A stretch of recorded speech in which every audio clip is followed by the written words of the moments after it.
എല്ലാവർക്കും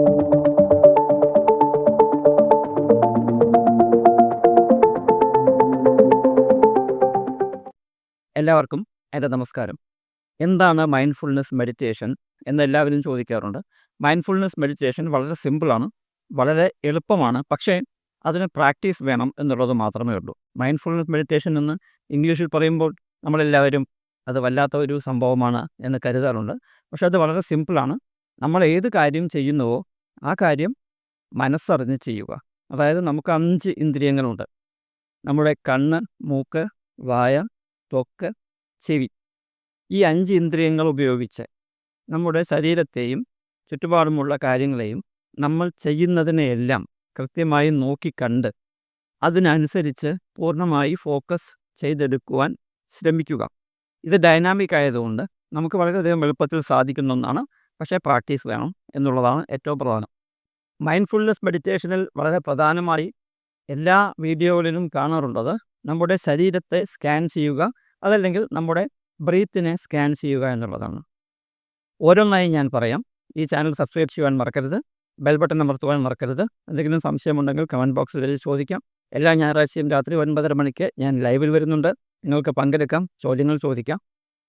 ഒന്നാമത്തെ ടെക്നിക്ക് എന്ന് പറയുന്നത് ബ്രീത്തിനെ ഫോക്കസ് ചെയ്യുക.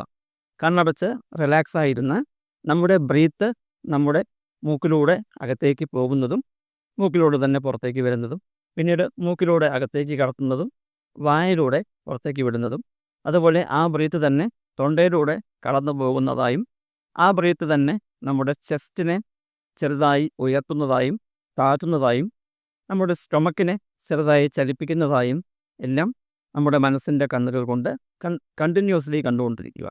അത് ഓരോ ബ്രീത്തിനെയും ഒരു ബ്രീത്തിനെ ആദ്യം നമ്മൾ മൂക്കിലൂടെ കടന്നു പോകുന്നതായി കണ്ടു, തിരിച്ചു പോകുന്നത് മൂക്കിലൂടെ തന്നെ പോകുന്നതായിട്ട് കാണുക.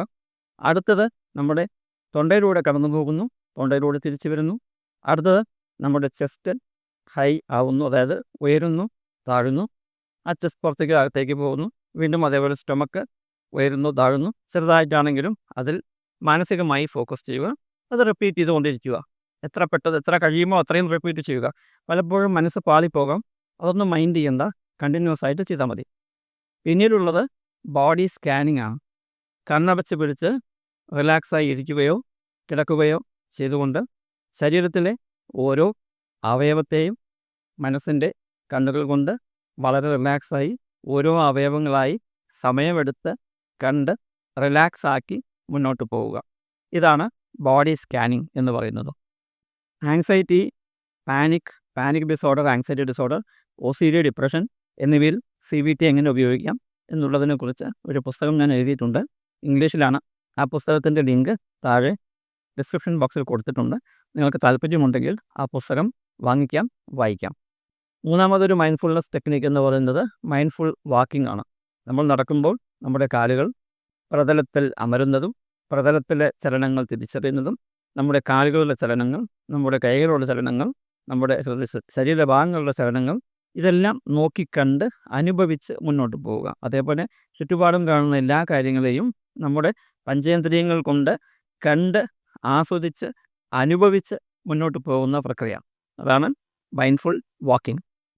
അടുത്തത് മൈൻഡ്ഫുൾ ഈറ്റിംഗ്, കഴിക്കുന്നത്. നമ്മൾ കഴിക്കുന്ന എന്ത് വസ്തുവാണെങ്കിലും ഓരോന്നിനെയും കണ്ണുകൊണ്ട് കണ്ട്, ചെവി കൊണ്ട് കേട്ട്, മൂക്കുകൊണ്ട് ഗന്ധം ആസ്വദിച്ച്, വായ കൊണ്ട് ടേസ്റ്റ് അനുഭവിച്ച്, കൈകൊണ്ടുള്ള ടച്ച് അനുഭവിച്ച് വളരെ പതിയെ സമയമെടുത്ത് കഴിക്കുന്ന പ്രക്രിയയാണ് മൈൻഡ്ഫുൾ ഈറ്റിംഗ്. അടുത്തത് മൈൻഡ്ഫുൾ ഒബ്സർവേഷൻ. ചുറ്റുപാട് നമ്മൾ എവിടെ ഇരിക്കുകയാണെങ്കിലും, എവിടെ നടക്കുകയാണെങ്കിലും, എവിടെ കിടക്കുകയാണെങ്കിലും, എന്ത് സാഹചര്യത്തിലാണെങ്കിലും നമ്മൾ ചുറ്റുപാടുമുള്ള വിഷയങ്ങളെ ഈ പഞ്ചേന്ദ്രിയങ്ങൾ കൊണ്ട് ആസ്വദിച്ച് അനുഭവിച്ച് കാണുന്നതിനെയാണ് മൈൻഡ്ഫുൾ ഒബ്സർവേഷൻ എന്ന് പറയുന്നത്. അടുത്തത് മൈൻഡ്ഫുൾ ലിസണിങ്, കേൾക്കുന്നത്. മൈൻഡ്ഫുള്ളായി കേൾക്കുക. ആര് പറയുന്നു എന്നുള്ളതല്ല, ആര് പാടുന്നു എന്നുള്ളതല്ല, അവരുടെ ചലനങ്ങൾ, അവരുടെ വിക്ഷേപങ്ങൾ, അവരുടെ ശബ്ദത്തിലെ അപ്സ് ആൻഡ് ഡൗൺസ്, മ്യൂസിക് ഉണ്ടെങ്കിൽ അത്, ഇതെല്ലാം നമ്മുടെ പഞ്ചേന്ദ്രിയങ്ങൾ കൊണ്ട് ആസ്വദിച്ചെടുക്കാവുന്നതേ ഉള്ളൂ. പിന്നീടുള്ളത് മൈൻഡ്ഫുൾനെസ് റൈറ്റിംഗ് ആണ്. ഇപ്പോൾ നമ്മൾ ഡയറി എഴുതുമ്പോഴും ജേർണലിങ് ചെയ്യുമ്പോഴും എല്ലാം മനസ്സറിഞ്ഞ് എഴുതാം. എന്തെഴുതുമ്പോഴും നമുക്ക് മനസ്സറിഞ്ഞ് എഴുതാം. ഉദ്ദേശം എന്ത് കാര്യം ചെയ്യുമ്പോഴും, അതാണ് ഏറ്റവും പ്രധാനമായി ബേസിക്കായി മനസ്സിലാക്കേണ്ടത്. എന്ത് കാര്യം ചെയ്യുമ്പോഴും നമ്മൾ നമ്മുടെ പഞ്ചേന്ദ്രിയങ്ങൾ ഉപയോഗിച്ച് ചെയ്യുന്ന കാര്യത്തിനെ അനുഭവിച്ച്, ആസ്വദിച്ച്, സമയമെടുത്ത് ചെയ്യുക. ഇതാണ് മൈൻഡ്ഫുൾനെസ്. ഇതിൽ പറഞ്ഞതല്ലാതെ വേറെയും മൈൻഡ്ഫുൾനെസ് ടെക്നിക്സ് ഉണ്ട്.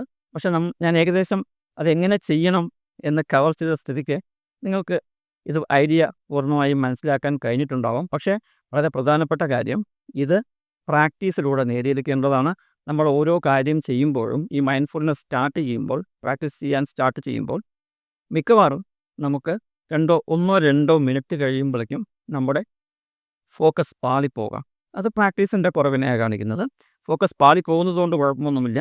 തിരിച്ചു കൊണ്ടുവന്നാൽ മതി. കൂടുതൽ പ്രാക്ടീസ് ചെയ്യുമ്പോൾ ഈ ഫോക്കസ് തിരിച്ചു വന്നോളും.